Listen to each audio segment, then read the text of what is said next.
Professora Nádia. Bom dia, muito obrigada pela oportunidade de estar de novo apresentando ideias e trocando ideias nessa mesa. Na verdade, o que eu vou estar apresentando hoje são resultados de trabalhos relativamente recentes, né, sobre a questão do trabalho de cuidado, né, especialmente focalizando um tipo de trabalhador de cuidado, o cuidador domiciliar, mais do que o cuidador em instituições, né, ainda que a figura do cuidador em instituições apareça, né, e buscando fazer talvez um argumento principal, né, que depois, olhando os slides a partir da nossa discussão de ontem, né, nós cochichamos ali, eu resolvi acrescentar uma sessão, por sugestão das meninas, e talvez aqui e acolá eu tente fazer algum enlace com a minha própria exposição sobre a questão do processo de trabalho ontem, mas certamente serão enlaces de alto risco, porque de baixíssima sedimentação da reflexão. Na verdade, eu organizei um roteiro em 5 pontos, né? O primeiro ponto, pelo qual eu vou passar muito rapidamente, posto que Helena já detalhou bastante esse quadro comparativo entre países, mas só para fixar essa ideia de que os modos de produção de cuidados são diferentes, né, e a maneira como institucionalmente se constroem esses modos, né, nos diferentes contextos, ela importa muito, né, e ela certamente está ligada à forma como regimes de bem-estar se erigem nos distintos países, né. No segundo ponto, eu vou tentar ilustrar uma ideia que começou quase que como uma brincadeira de quem gosta de mexer com dados, né?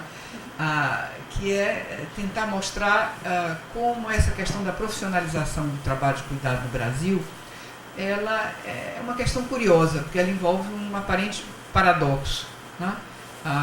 Esse paradoxo tem a ver com a novidade, né, por um lado, de reconhecimento recente, né, do cuidado na esfera pública, do cuidador na esfera pública, e ao mesmo tempo uma consciência muito longeva de que a atividade de cuidado é uma atividade central na organização da vida social, né? O cuidado é longevo, né, mas o reconhecimento público do cuidador é muito recente, né? Eu vou tentar ilustrar isso um pouco, olhando a história do uso das palavras, né? Na terceira parte, eu vou procurar explorar. Na terceira parte, eu vou trabalhar com essa ideia de que as fronteiras são muito fluidas entre duas figuras que são figuras significativas na discussão do cuidado domiciliar, que é a cuidadora e a doméstica, né? Quer dizer, Helena já entrou nisso. É impossível pensar a questão da organização do trabalho domiciliar de cuidado sem entender a dinâmica material e simbólica que se estabelece entre essas duas figuras, né? E aí eu vou entrar com alguns dados de estrutura, né, para mostrar como são muito tênues essas fronteiras, né? E depois como, diante dessas fronteiras fluidas, né, as identidades também se tornam fluidas, né, no caso das cuidadoras, né, especialmente porque o reconhecimento à atividade do cuidado é problemático, né, seja do ponto de vista institucional, seja do ponto de vista desse resultado imprevisto, né, do acesso aos direitos pela reclassificação como doméstica, né. Vou trabalhar um pouco essa ideia. E, por fim, acabo com uma ideia meio descabelada, mas que é a que me anima mais nesse momento, que é da forma como essa diversidade de maneiras de fazer o cuidado no âmbito do domicílio se faz hoje entre nós, né? Talvez seja possível pensar que o domicílio, que era a casa, para usar a palavra corrente, né, que era talvez a imagem mais clara do privado, se torna um espaço público, um mercado, né, onde diferentes formas de trabalho são contratadas, algumas por mês, outras por dia, outras por hora, algumas que entram um pouco nisso no quarto, outros ficam na sala, outros na cozinha, outros no jardim, alguns masculinos, outros femininos, tudo isso gerenciado por algumas cuidadoras, né, que estão sendo progressivamente deslocadas do cuidado para a vida profissional, mas pensar que diabo é isso que é a casa, né? Quando tão diferentes formas de cuidado, de trabalho, se encontram no provimento de um trabalho que, em princípio, em termos concretos, é o mesmo, mas que se faz sobre relações sociais muito distintas, né? E que se mercantiliza crescentemente, né? Eu já fiz tudo isso porque na hora que me cortaram eu já falei pelo menos o que era a intenção, né? Vou passar muito rápido por esse primeiro ponto, porque eu acho que a Helena o documentou. Na verdade, o que está aqui está num texto que nós publicamos, Helena, por isso que está aí, primeiro na revista Sociologia e Política da UFRJ, então está disponível no selo, e depois como capítulo nesse livro Cuidado de Cuidadoras, né? Inspiradas um pouco numa ideia de uma pesquisadora inglesa, Miriam Glucksmann, né, que se debruçou comparando diferentes regimes de welfare, no caso da Europa, e como, nesses diferentes regimes, a equação institucional do cuidado variava. Nós tentamos fazer isso para os 3 países que nos interessavam, né? Emprestamos de Miriam Glucksmann essa ideia de que é possível falar de modos de provisão do cuidado, modos de produção do cuidado, modos de provisão do cuidado, e é interessante pensar isso a partir da maneira como um mesmo conjunto de agentes se combina em diferentes realidades sociais. Então, agentes que estão sempre presentes, governo, mercado, o próprio beneficiário, quer dizer, provedores de cuidado, mercado, governo, ONGs, famílias, e o beneficiário. Em cada um dos 3 casos, e de novo, Brasil, França e Japão, por isso que eu vou passar muito rápido, porque a Helena Arrigou já detalhou um pouco essas figuras, né? A maneira pela qual provedores e beneficiário se ligam, né? E a maneira pela qual fluxos, né, fluxos em verde, né, de recursos e fluxos em vermelho, né, de provimento de cuidado se fazem, ela pode ser notavelmente distinta. Eu não vou chegar a nenhum detalhe, mas vou simplesmente passar os 3 desenhos, para que a gente sinta como o modo de estruturação é notavelmente diverso. Quer dizer, a construção institucional do modo de provimento, né, ela é notavelmente diversa. Quer dizer, quem paga, quem provê, né, são arranjos muito diferentes, né, e vou parar somente no caso brasileiro para chamar a atenção para algo que Helena já tinha dito, né. No nosso caso, esse fornecimento direto no mercado, seja pelos estabelecimentos de longa duração para idosos, seja por empresários, mas seja sobretudo por cuidadoras domiciliares e empregadas domésticas, né, ele é significativo, né, ele é especialmente significativo e diferencia o caso brasileiro, né, dos outros casos, né. Nesse sentido, quando a gente pensa comparativamente, e eu vou passar também muito rapidamente por esse slide, porque eu acho que a exposição de Helena é uma evidência do que a gente ganha com a comparação, né? E quando a gente pensa comparativamente, a gente consegue entender, né, e dimensionar melhor esses regimes de provisão, né, esses modos de produção do cuidado, né? E é possível diferenciar melhor quem são as atrizes do cuidado, descaradamente postas no feminino, porque a gente viu já com os dados de Helena que nos 3 casos elas são absolutamente dominantes desse sexo, né? Isso é especialmente interessante no caso brasileiro, né? E passo ao meu segundo ponto rapidamente, né? No caso brasileiro, tem uma coisa que me parecia muito curiosa, né? Um certo inverno eu não tinha o que fazer, estava presa no interior do estado de Illinois, com o menisco roto, com dificuldade de andar, e um vórtice polar. E eu achei que podia ser uma atividade muito interessante do ponto de vista da minha sanidade física, explorar o banco de dados do estado de São Paulo, digitalizado, que recobre o período que vai de 1870 até agora. Né? E explorar esse banco, cada registro é uma notícia, né? Com uma pergunta. Né? A atividade da cuidadora, indubitavelmente, no Brasil, é algo de existência pública recente. Como é que eu documento isso? Né? Os dados das PNADs eram horríveis, misturavam babás com cuidadoras. O último censo estava lá atrás, ainda não tinha os dados do censo de 10, os microdados disponíveis naquele momento. E eu fui para o estado de São Paulo e olhei como no tempo, a palavra cuidador ou cuidadora, cuidadores, né, aparece desde 1875, né, até 2014. Aqui eu já atualizei, já passou o vórtice, eu achei o resultado interessante e atualizei o banco até o ano passado. Né?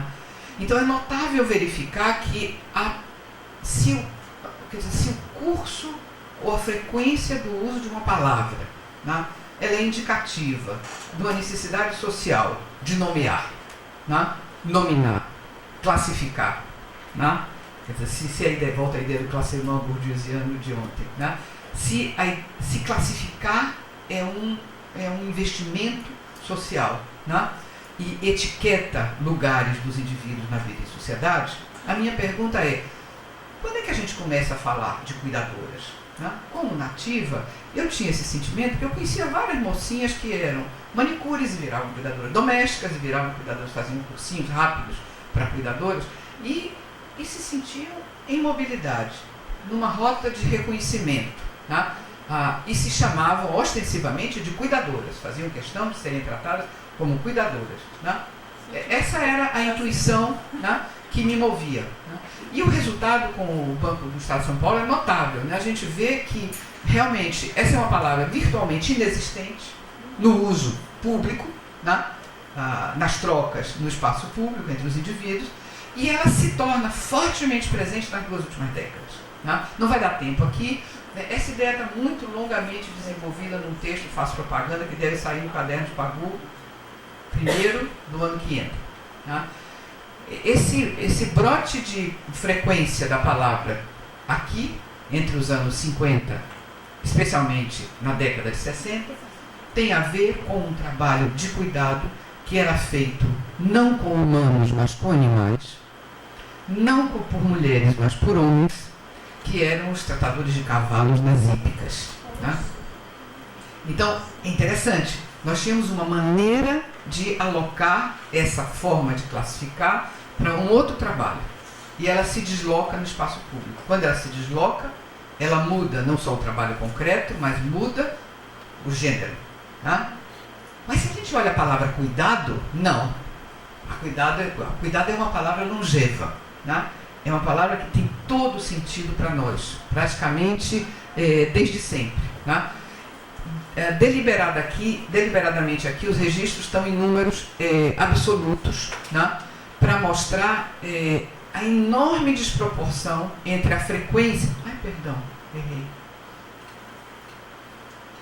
A enorme desproporção entre a frequência da palavra cuidado, né? E cá a segunda... Não estou querendo atacar o olho de Bela com essa luz, mas... Pode ir. A frequência ínfima, né? Mesmo no período em que a palavra ganha importância, cuidador ou cuidadora, certo? Bom, corto aqui, eu fiz um monte de viagens, é feminino para masculino, né? Corto aqui e passo a terceira sessão. Né? Quer dizer, nesse contexto, né, onde emerge muito recentemente como uma atividade pública, né, o trabalho em uma atividade que era longeva, né, o que a gente vê, me parece, dizer, algo que era classificado socialmente como parte do privado, né, passa a se fazer como parte do público, do espaço público, como mercantil. Né? Público aqui quer dizer mercantil, pago, comprado. Né? terceiro ponto, quer dizer, ao aparecer essa figura, ela aparece, provavelmente, pensava eu, como uma reconfiguração de uma outra figura. Né? Então, a identidade da cuidadora é uma identidade que se define, sempre estou pensando na cuidadora domiciliar, é a figura que eu tenho em mente. Né? É uma identidade que se constrói por oposição a uma outra, a doméstica. Né? Uma identidade que se constrói, como toda identidade, pela diferença, criando uma alteridade face à doméstica. Né? É notável, bom, isso aqui é PNADES 2003 até 2013, né? Com aquele limite, né? Os cuidadores, eles envolvem cuidadores de idosos e cuidadores de crianças, esse é um problema da PNAD, a Helena já tinha chamado a atenção, mas o que parece notável, isso aqui é ritmo de crescimento, tá?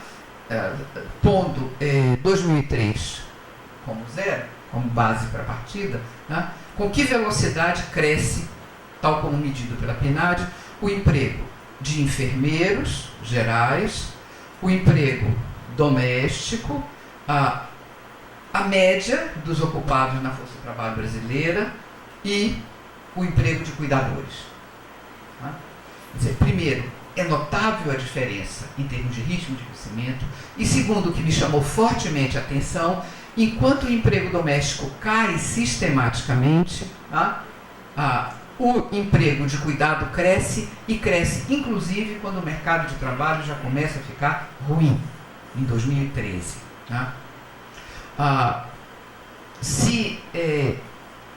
ver isso de maneira mais clara, né? Aqui é a PNAD contínua 2012-2015. Né? Aqui a gente vê muito claramente, quer dizer, o dado mais recente que é possível ter, essa decalagem entre o ritmo acelerado de crescimento do emprego de cuidado, né?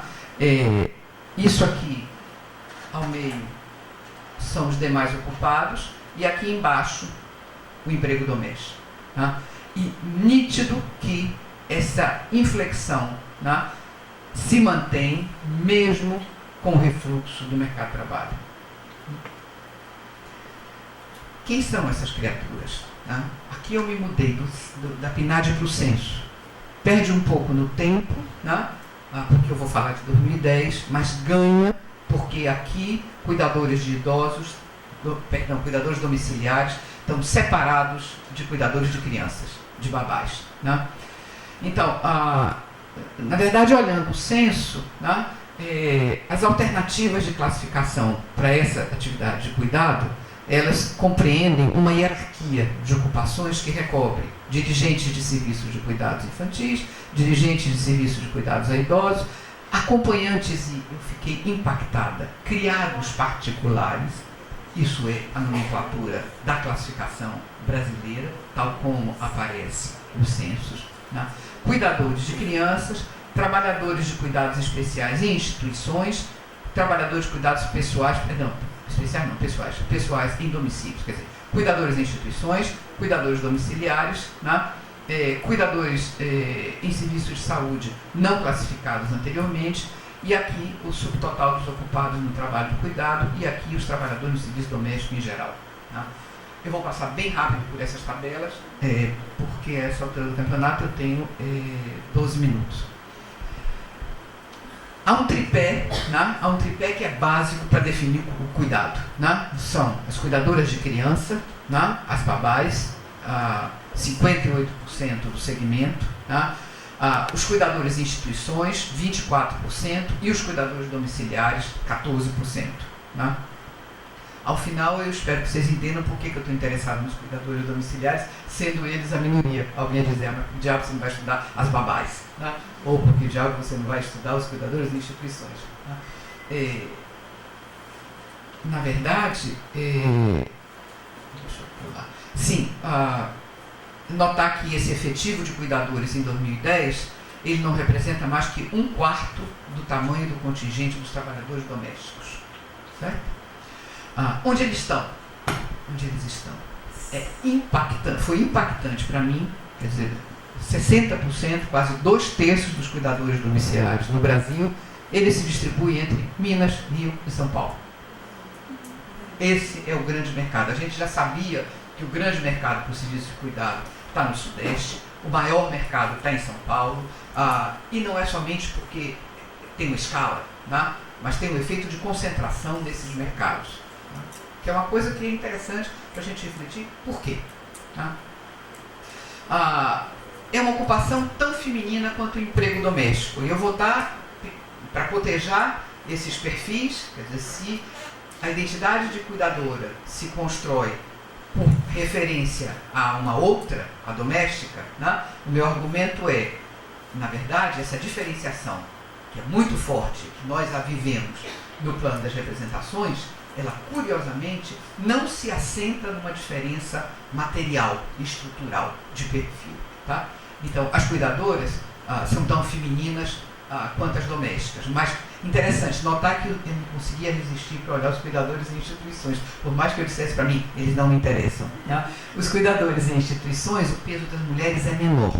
Né? Tanto quanto é menor o peso das mulheres nos postos de mando no cuidado. Né? Mulheres ali estão menos frequentes. Né? Cuidadoras domiciliares são tão negras quanto as domésticas. As brancas, de novo, são proporcionalmente mais representadas entre as cuidadoras nas atividades nas instituições, ou entre aquelas nas funções de mando. Né? A gente está replicando, vendo reaparecer aquela dimensão consubstancial dessa desigualdade. Né? Mas as cuidadoras domiciliares são mais idosas, é claro, comparadas com as babás, né? A faixa de idade, né, dominante, apertei o botão errado, das cuidadoras de crianças, ela é bem mais recuada do que as cuidadoras de idosos, e a concentração maior das cuidadoras de idosos é maior, inclusive, do que a média nos serviços domésticos, que está puxada claramente pelas babás. Né? Elas são mais idosas, elas são tão pouco escolarizadas quanto as domésticas, né? O que, retomando a conversa de Helena anterior, coloca um desafio para a questão da formação profissional, quer dizer, o que é a escolarização que está na base sobre a qual se faz a formação, ou se faria, se deveria estar fazendo uma formação mais intensa. Né? Novamente, é significativo, tem umas pinturinhas ali para ajudarem a vocês nesse mar de números, irem localizando as coisas que eu estou tentando sublinhar. Novamente, é significativa a diferença entre as cuidadoras domiciliares e as cuidadoras em instituições. Né? As cuidadoras domiciliares, como as domésticas, declaram ter um único vínculo, né? O que é uma coisa inquietante, porque a gente sabe que os bicos são muito importantes para as cuidadoras completarem ganhos. Né? Então, como é que a gente concilia isso? Né? O que está em jogo nessa autodeclaração de que elas têm um único vínculo? É uma representação sobre o trabalho? É muito comum na nossa área que bico não seja trabalho. Quando alguém pergunta pelo trabalho, trabalho é o trabalho. O bico é outra coisa. Né? Posso até depois voltar para contar um caso ótimo sobre isso. Agora não dá tempo. Né? As cuidadoras em instituições tendem majoritariamente a ter um único vínculo, mesmo sem proporção levemente menor. É um trabalho tão desprotegido quanto os da domésticas. Novamente, as cuidadoras em instituições, tanto quanto as pessoas em função de mando, nelas dominam o trabalho formal. Né? Mas nas cuidadoras domiciliares, como nas domésticas, o peso do trabalho informal é impactante. Né? E é quase tão mal pago quanto o trabalho das domésticas. Né? Novamente, são as cuidadoras em instituições que se aproximam por seus salários mais das cuidadoras em função de mando. Né? E ainda um trabalho mais intenso em termos de tamanho da jornada que o trabalho das domésticas. Né? Quer dizer, é notável o contingente de cuidadoras que trabalhava mais que 48 horas semanais em 2010. Né? 2010. Né? Por isso, estou chamando a atenção para fazer a ponte para o meu próximo ponto. A regulamentação da jornada para elas era algo vital. Ou seja, tem um trade-off aí.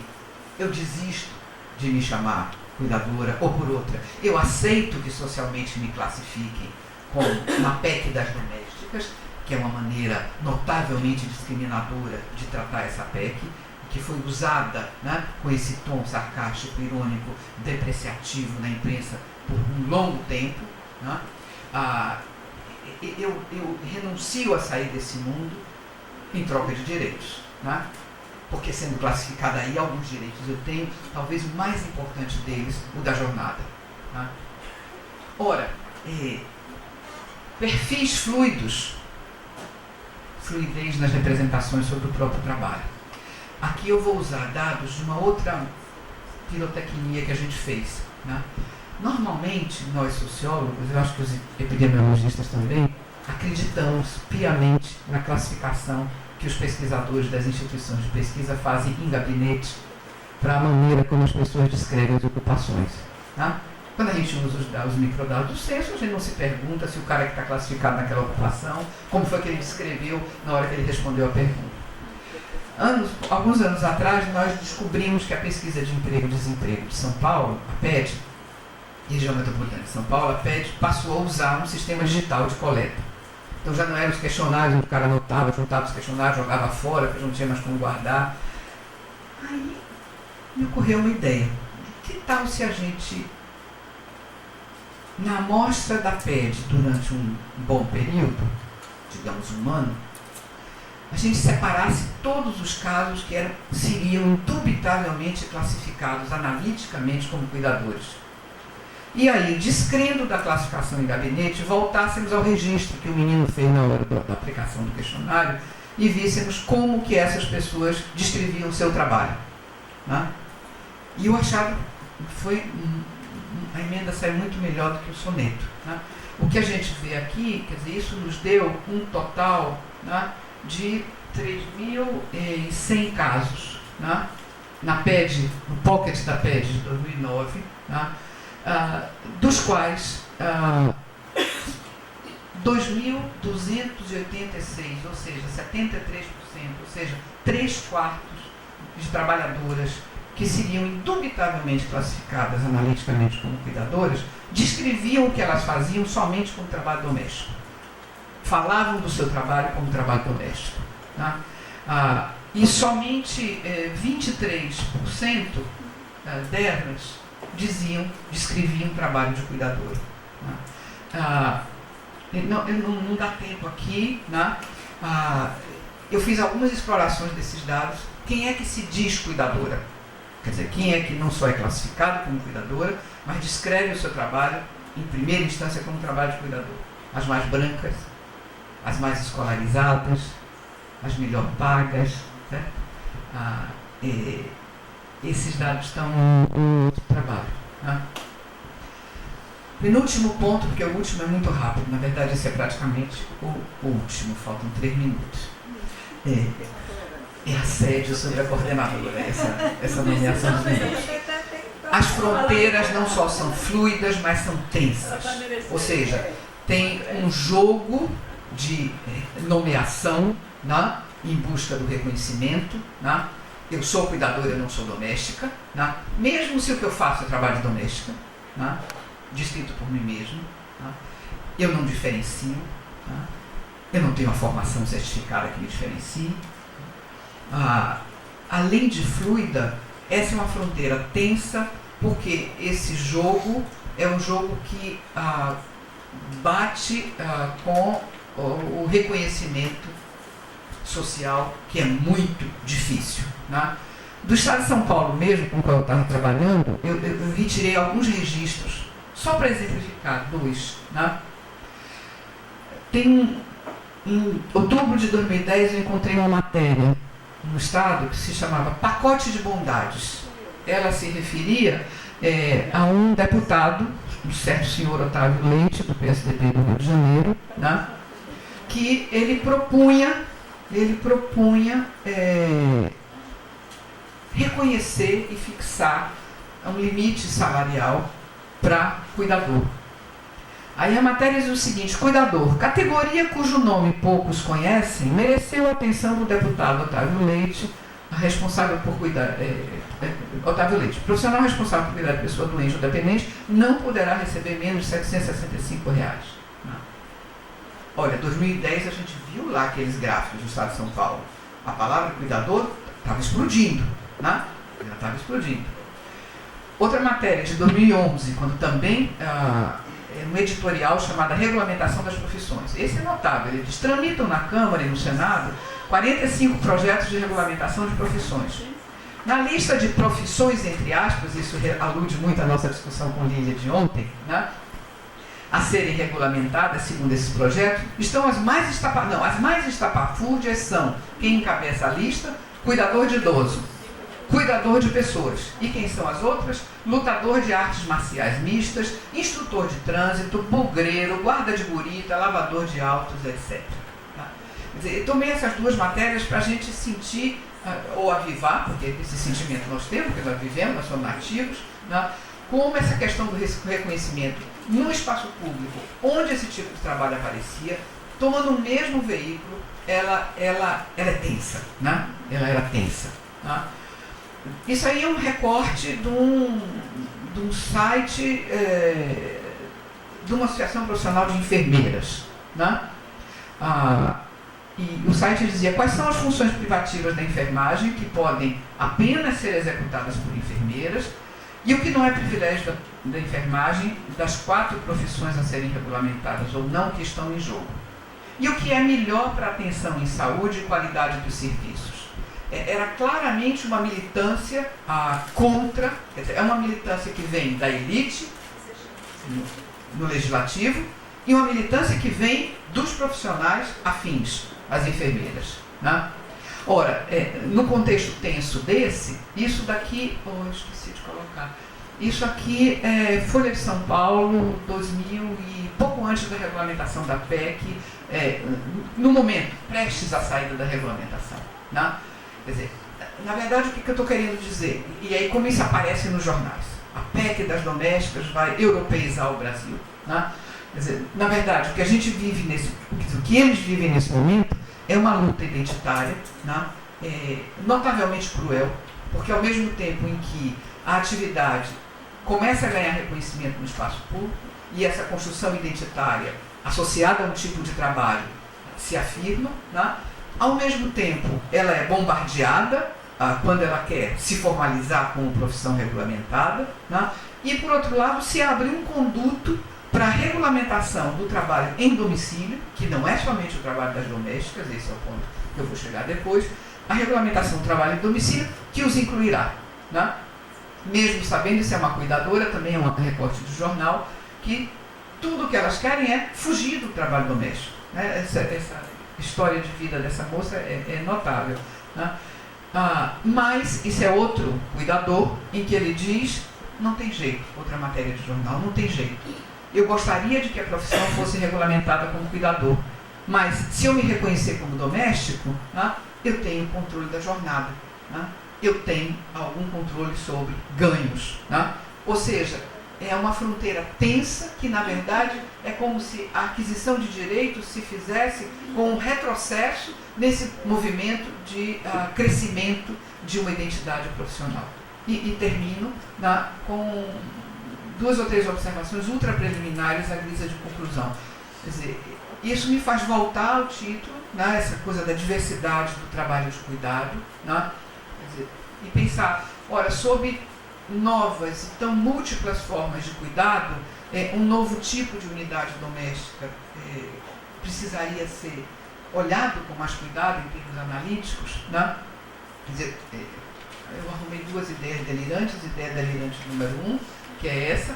Quer dizer, eu acredito ser possível pensar que a gente vivencia um novo movimento, no qual o domicílio, a casa, que entre nós sempre foi a encarnação primeira do que é privado, passa a ser um locus onde se tecem, tal qual no espaço público, múltiplas relações de troca mercantil, sob variadas formas contratuais de relação de serviço, né? Quer dizer, a relação de serviço sob diferentes formas, para conversar com a nossa discussão de ontem, que seguem convivendo com o trabalho gratuito, não mercantilizado, de cuidado da, aspas, dona de casa, né? E formas essas que têm em comum o que são formas de prover cuidado, né? Mercantis, não mercantis, e diferenciadas fortemente por classe. Né? Isso é a POF, Pesquisa de Orçamento Familiar de 2009, onde o que eu fiz foi simplesmente listar Brasil, domicílios brasileiros, todas as referências a formas de trabalho contratado no âmbito da unidade domiciliar. Né? Quer dizer, se a gente pensa no Brasil, é tudo isso. Claro que tem sobreposição, lavadeira e passadeira e lavadeira, mesmo que você limpe, né? Mas eu deixei em bruto para que a gente veja que em cada linha, né, se refere a alguém que está executando uma função de cuidado no domicílio. Se a gente usa essa ideia estendida do cuidado, né? E o bem-estar envolve tanto o cuidado físico como emocional, como o cuidado do entorno onde eu vivo. Né? Ideia delirante número 2, quer dizer, como diferenças de classe interferem também nesse processo. Né? Aí eu acho que é possível introduzir uma outra dimensão, é necessário introduzir uma outra dimensão que estrutura essas diferenças e desigualdades, para além de sexo, cor e idade. Né? Que eu acho que são diferenças muito úteis, né, para a gente pensar esse jogo identitário. Obrigado.